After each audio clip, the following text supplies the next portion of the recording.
Jeff Dykes is no stranger to our Unity family.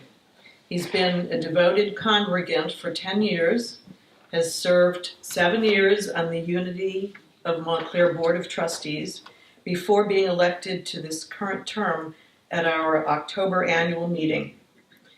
During his tenure, he's held the position of treasurer for 4 years, vice president, and he currently serves as president of the board. Jeff's dedication to this church is unquestionable. He engineers our sound and tinkers with our wires as head of the sound team.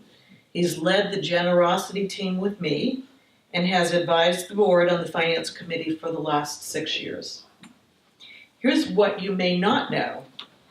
Jeff spent 6 years of his undergrad and graduate studies in international relations, 2 years of which were spent in Italy. He speaks 6 different languages, and he spent 22 years in international banking, working with the banking systems of several countries. This is a very long sentence. Working as lead banker to 10 of the Fortune 50 companies. That's quite impressive. I just got back from Spain and I know 5 words. For the past 16 years, Jeff has been self-employed as a consultant to a wide range of small and entrepreneurial businesses, and his focus is bringing about business efficiency. Jeff has also spent 15 years running the sales and restoration end of his family's antique businesses. I didn't know that. And he knows an awful lot about fine wine. I didn't know that. And he'll have to teach us all.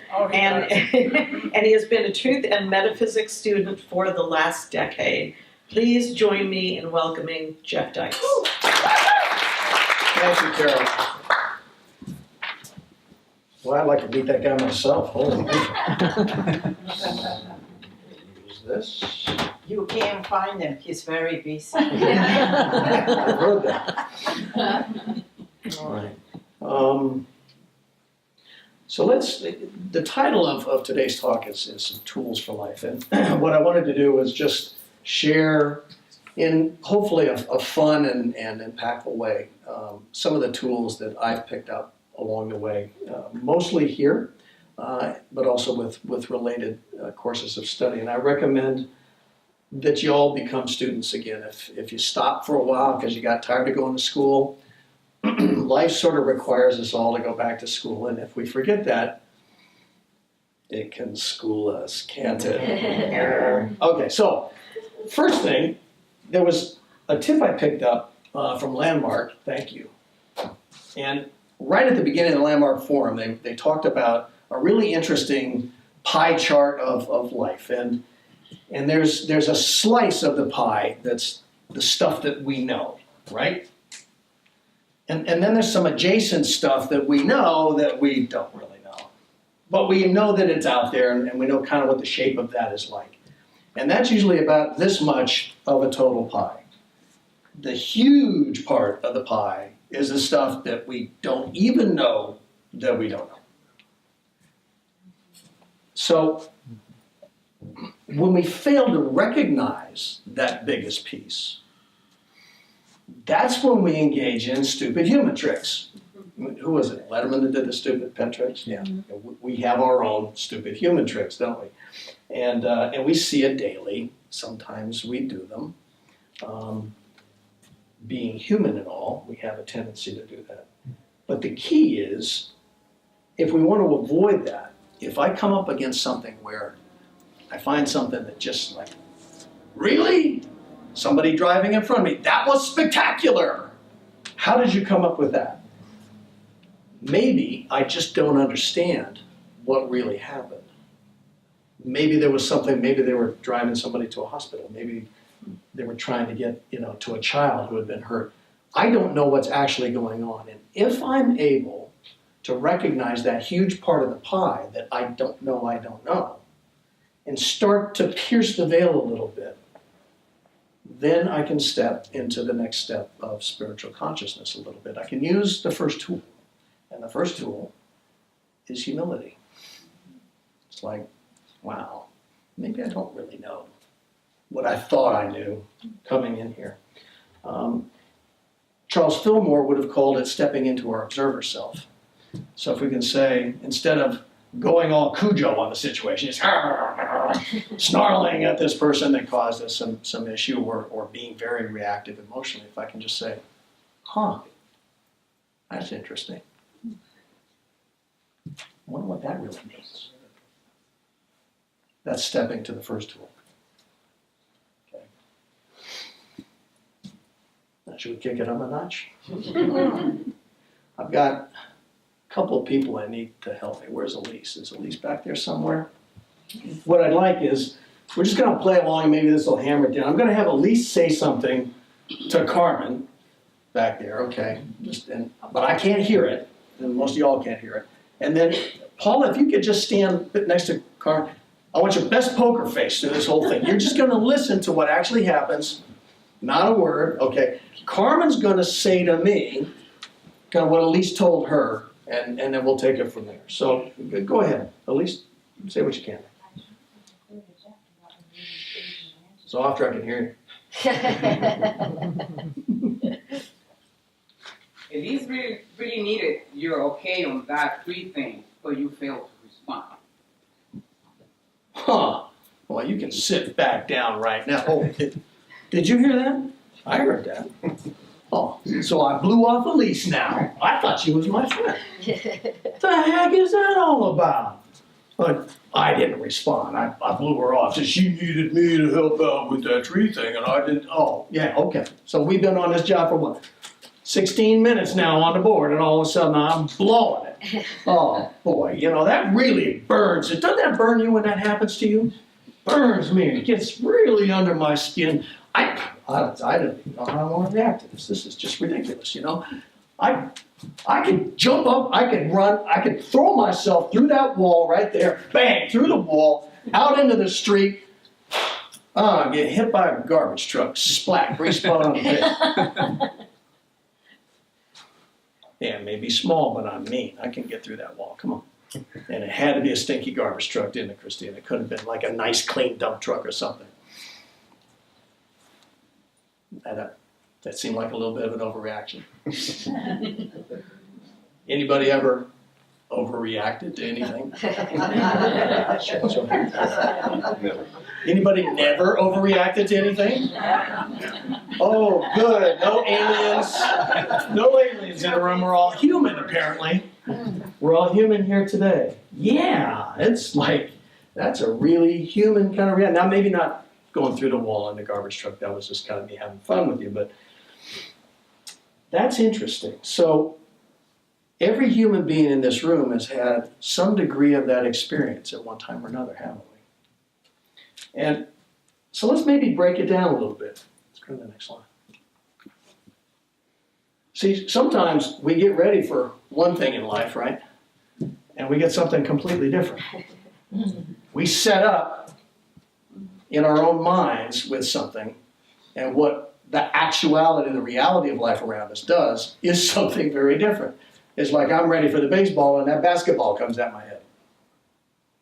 And that's kind of what happened here, I bet, because let me ask you, aside from the people that heard Elisa's very large or loud stage whisper back there, you know, does anybody in this room, including me, actually know what Elise really said there?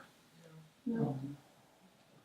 And then we know what Carmen said, and actually, so that's kind of fun. So, huh. Oh, the next one. So, Elise, what did you actually say? What did I say? Yeah. I will tell you what I said. Well, there we go. I tried to get through to Jeff about removing trees and branches for safety, but he did not get back to me yet.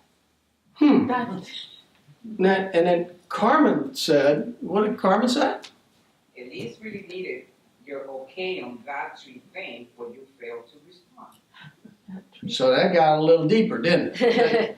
Was that exactly what Elise had said to her? Or did that mutate a little bit? Uh-huh. Where did I take it?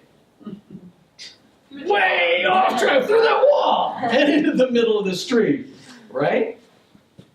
What caused that emotional reaction in me? What Elise said?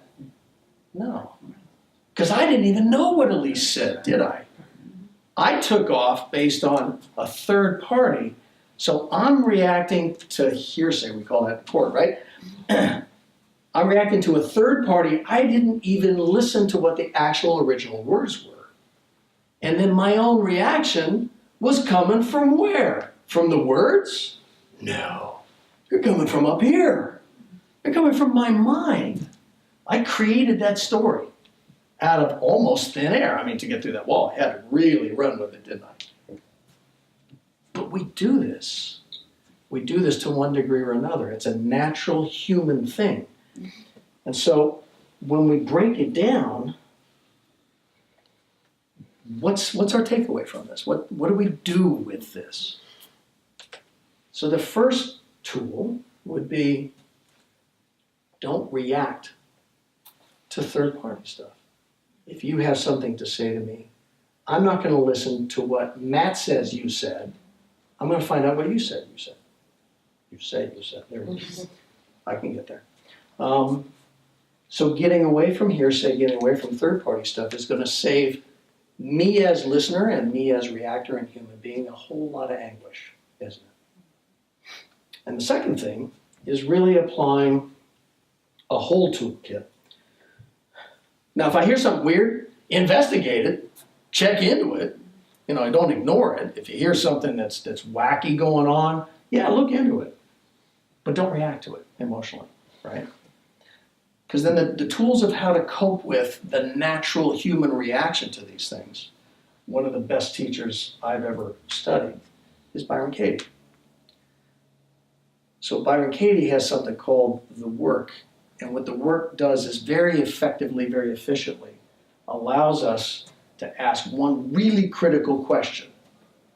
That thing I heard, is it true? Is it really true? Or did I make it up in my head? Is it my story? Some part of it is almost always, as a human being, it's my story. My lenses are looking at things, the lenses in my ears are hearing things that I'm interpreting, and they're not necessarily real. And then the key teaching, or one of the key teachings that I pulled out of her was that the only thing any of us really owns is our own emotional reaction to what's going on around us. I don't own what Juliet tells me. I don't own what Idita tells me. I don't know what Carolyn feels. I only own how I react to how I interact with the world around me. And so if I remember that, then really where I need to apply my tools are inside me, aren't they? And where you need to apply your tools is inside you. You don't have to look outside. You need to go inside. And that's the only way you pull out of it. Now, Byron will go on and say, listen, if you've got a thought that's really disrupting you, how would you react? How would your life be if you didn't have that thought? What would things look like if you weren't living with the thought that Elise thinks I'm a complete incompetent nincompoop and I'm not doing my job? Would my life be better? Would my emotional stability and makeup be better? Sure it would. So how do I get to that? Follow some of these steps. Okay. Now let's go someplace a little different. Go to the next one. Last week, my Uncle Bill, my mother's brother, and the last of that generation, passed away. He was 89, almost 90. Had lived a very full life out of a little bitty town in Arizona near the New Mexico border. He was a dear man. He'd done a lot. Been sick for a number of years, and we all knew it. And he finally died. Now, when that happened, I hadn't seen him in a couple of years myself. I sat at my desk and I had to pause.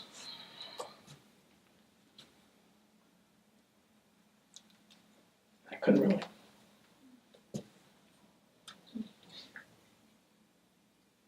could really talk.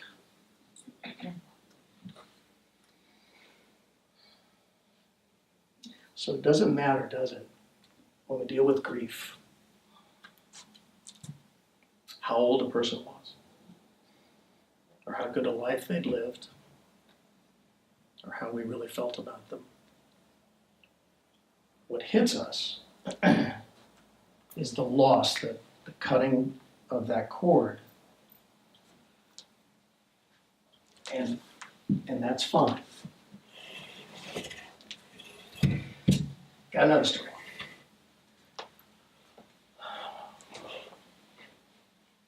Many years ago, there was a young man. Young man met what he thought was a woman of his dreams. He had what the Godfather called a colpo di fulmine, a bolt of lightning. Bang! Wow, this is amazing. And they got married and began to build a life together and moved to the big city, New York, as a matter of fact, and got into careers and started doing some amazing things, both of them, and went on a trip to Europe. Went to Italy and visited her family in Milan, and then went to the south of Spain and visited his stepfather's family in Malaga. And they had a wonderful trip, and when they got back, she was kind of sick and kept getting sicker and sicker and sicker. And they finally discovered that she had kidney cancer, which then as now is just not something that medical science can deal with. And so that young man spent his 28th year on the planet watching his beloved wife be tortured to death.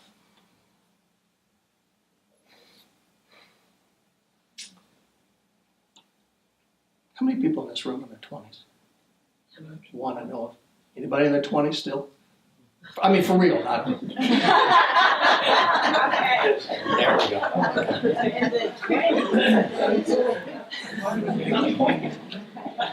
had to break that a little bit there. Imagine being in your 20s and having to deal with that. So my wife died in my arms.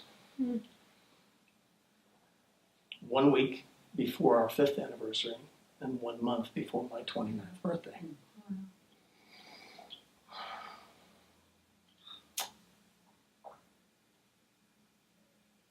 Some of you know this story, but I'm sharing it with everybody because I want you to feel the depth of emotion that stays with you 35 years later, because it's been that long. 35 years. Some of these intense experiences in our life, they don't go away, guys. I'd love to tell you that they do. Actually, I wouldn't love to tell you that I do. They're part of what founds us, part of what creates us.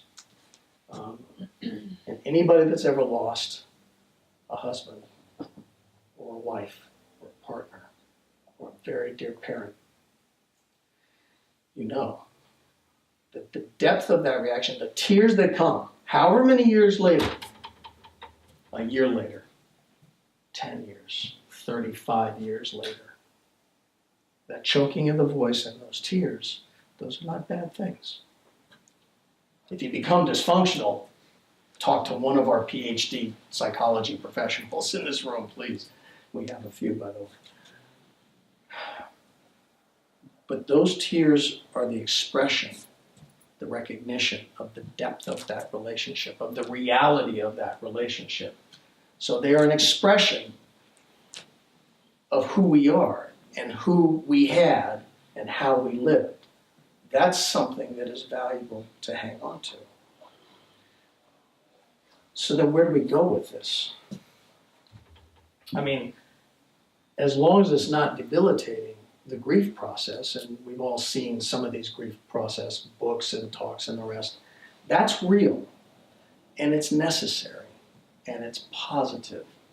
And it doesn't necessarily have to be for something as profound as what I just shared with you. It can be on a lesser level too. I mean, we might have, in a younger day, lost a dear teacher that was our favorite. We might have lost a dear minister. We might have lost some other important factor in our lives. And it's important to walk through the grief and make it part of our lives so that we can find in ourselves the positive elements of it. What does it look like? What does a person need when they're going through this grief process? Well, we need love and we need support, but what's it look like? Spiritual support in grief really is having that person that's supporting us just be with us. Just be. Just sit there. You don't even have to say anything. Sometimes it's better if you don't. Just be there. And not a day later or a week later, but 10 years later. Or whenever the moment hits, just be. As a community, we can just be with each other in these moments. And we have been, haven't we, when things happen. There are some good books that I would recommend to you. The ones that helped me way back 35 years ago, somebody handed me Rabbi Harold Kushner's When Bad Things Happen to Good People. It's a powerful book. It's very, very good. And when my next opportunity for experiencing grief came up, when my mother died, there's a Robert Brummett book that everybody in this room better be familiar with by this point. It's called Finding Yourself in Transition. Powerful, powerful tool that you kind of have to, you can't do the Cliff Notes on this one, guys. Can you? You can read it fast. It's not the same. Study that book. It's good. I mean, I studied with Robert. I was blessed to be able to do that when he was here a couple times. And there's another book that I would recommend to you if you're facing some of this. It's a book called Awakening from Grief, written by our own John Welshons, right here in town. John gave me this book at the last opportunity that I had to experience this.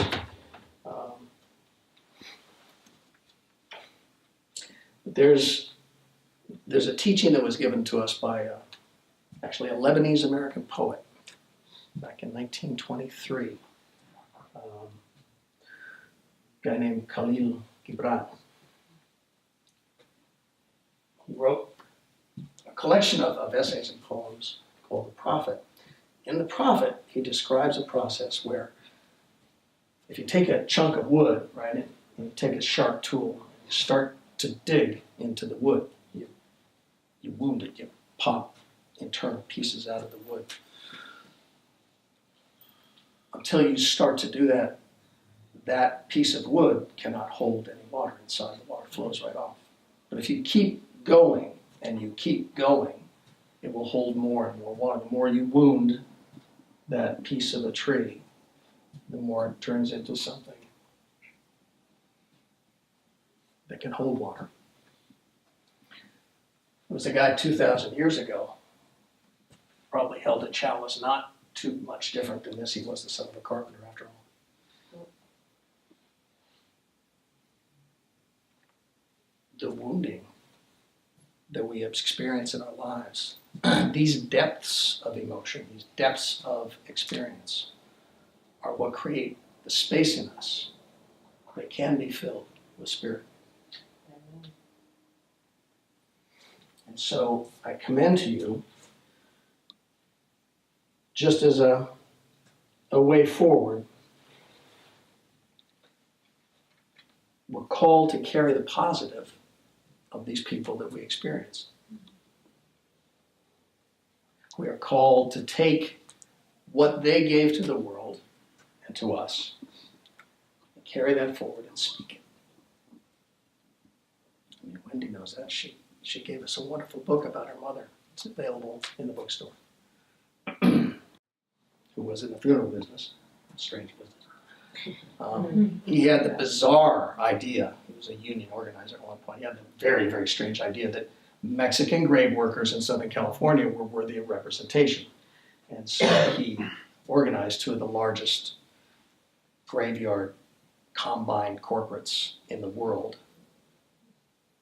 to unionize those people and give them some pride.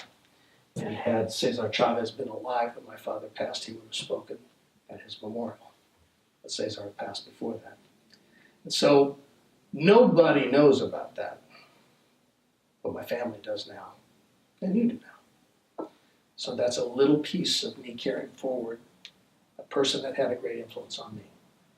So take a breath, look in yourselves, and as you find those little elements, share them.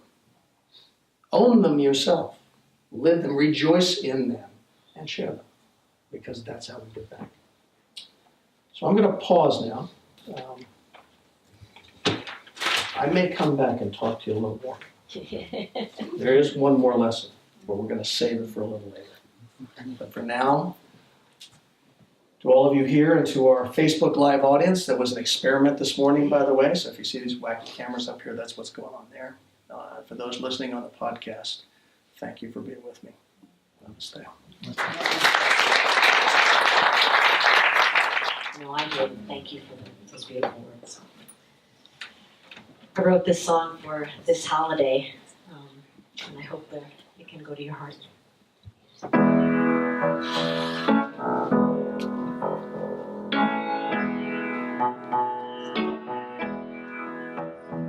Leaves are falling from the trees.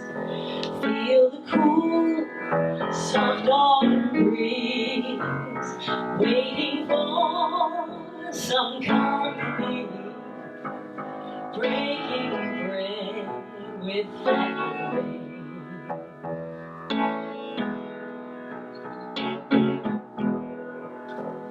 Pour some wine, make a toast, laugh at all the same old jokes, marvel at our growing babies, wondering where the time can go, never wanting to let go. And all I want to say is thank you. For the power of my gratitude. The love we are giving will keep the world spinning, 'cause love is all. Keep on saying thank you. Thank you.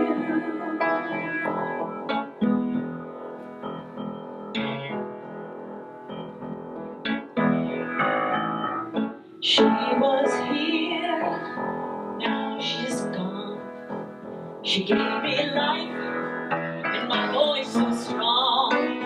Never met my youngest child, but I swear I see her in his eyes. Yes, I see her in his eyes. And all I want to say is thank you.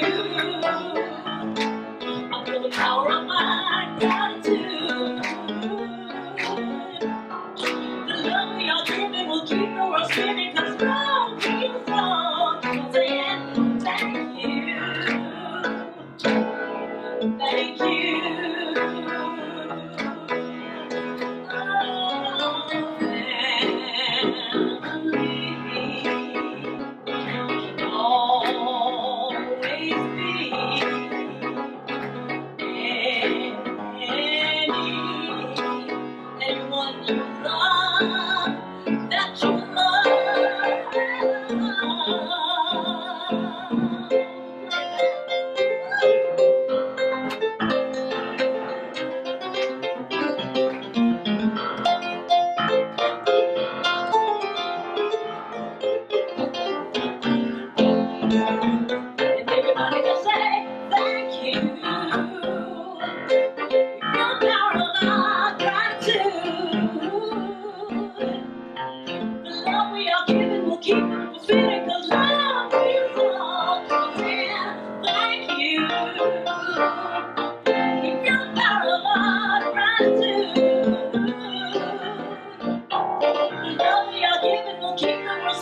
Thank you, Carol.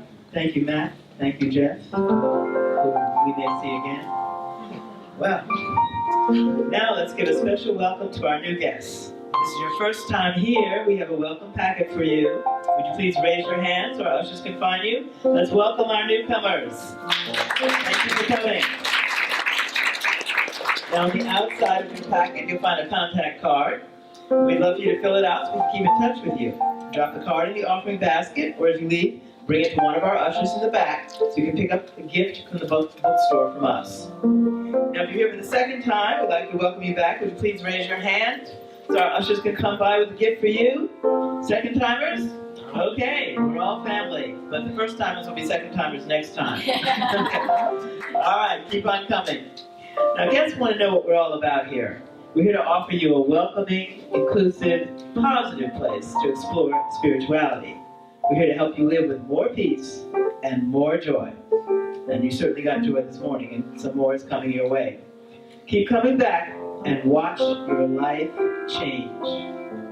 Now is our sacred time to bless those sitting around us. Let's just take a moment to see the light in each other. Please stay seated, reach your chair neighbor, share your name, a handshake, and a quick blessing.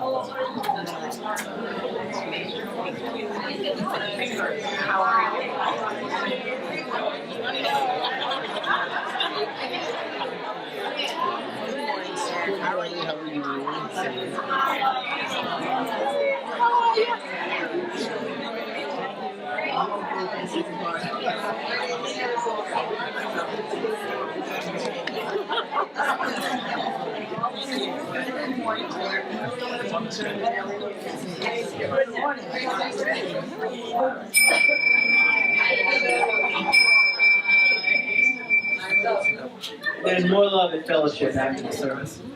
Now I'm going to ask the welcome ambassadors to receive today's offering. There are 4 ways you can give, and you'll find these cards in the seat pocket in front of you. You can also use one of the envelopes in the seat in front of you for cash, or just place a check in the basket without an envelope. For smartphone users, you can use the QR code and contribute automatically. Or if you tithe or pay online, you can just drop this card into the basket. Unity of Montclair wants to thank you.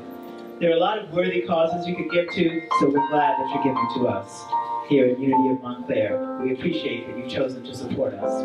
Your contribution keeps us going week after week after week and gives us a chance to share the Word of God.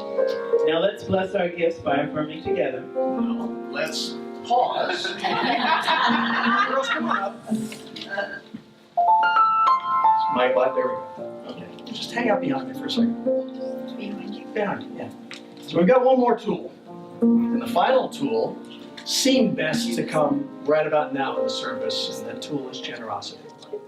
So, I got a little thing I wanted to try here. I don't know about you guys, I pick up lucky coins when I see them on the ground. They gotta be heads up, right? Can't be tails. We know about that, don't we? No, I don't. So I've got 2 lucky coins. I've got a lucky dime and a lucky nickel here, and I'm gonna hold them tight, hold them safe in my hand.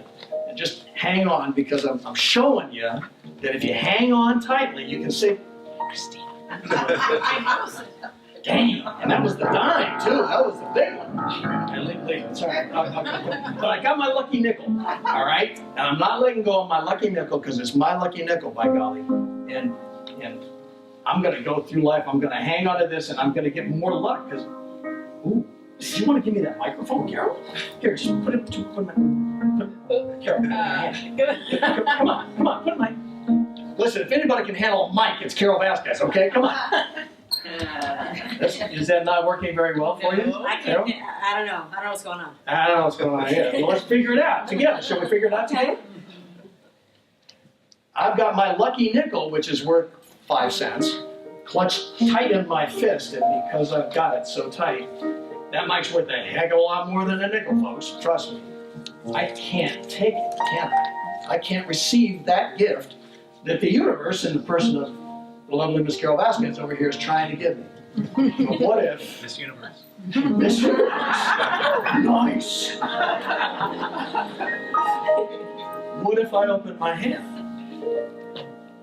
Yeah, as you put the microphone on, might scratch it, might slide off.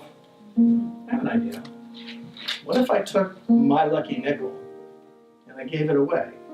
Maybe I gave it to Kim, our beloved prayer chaplain here today. But if I just give her a nickel, I'm just giving her 5 cents, aren't I? What if, what if I gave this with a blessing? I mean, some real intention behind it. What if I put some power behind this gift? What if I said, Kim, I bless this lucky nickel.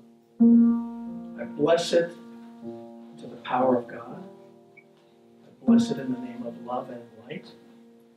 I bless it to you, that you may go forth with it and multiply the light and the power that it contains 10 times, so that as you shine your light in the world, it aids you in that effort. Did you feel that? Thank you. Did you feel that, Barbara? Did any of you feel that? Yes. Did you feel the difference? It's not the size of the giving. It's not the size of the gift. It's the intention. It's the oomph. It's what we put behind it. That's the value. And it's not the value of what I attached to the gift, although I did. And it's not the value of what I gave to the receiver, although I did. That's a gift I gave to myself. That kind of generosity is our gift to ourselves. And so I want to do something just a little tiny bit different from what we normally do. Hold off on the next slide. We normally recite a catechism, I call it the catechism, every Sunday around our giving. And sometimes that gets to be just like a catechism in a Catholic church. Some of us have been through that experience. Amen, right? Let's do a little bit differently. You take your gifts and offerings in your hands, or the card if you've given online, just hold it in your hand. I'm going to ask you to repeat after me. Divine love, through me, blesses and multiplies,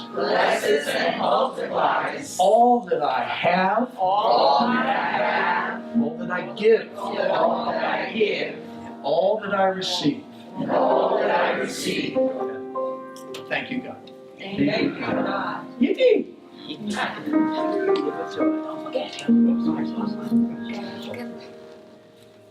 So because we're going out while everybody's giving their gifts, I'm going to reach out to those who are not able to be with us today, either because they're friends and family thousands of miles away, or because they're just stuck at home, or because they just couldn't make the trip today. But you're watching on Facebook, or you're listening to the podcast later in the week. And I invite you to join us in this last tour. I invite you to go to the website, unityofmontclair.org, montclair.org, unityofmontclair.org, and give something. Give yourself the gift of generosity. It doesn't matter how much, but I ask that you give it that oomph. I ask that you give it that power. Do this today. Thank you. So we bless and consecrate these gifts and tithes. Thank you, God, for this generosity. Thank you, God, for the energy that sustains this beautiful community. May it multiply and grow as it goes forth into the world. And so bless.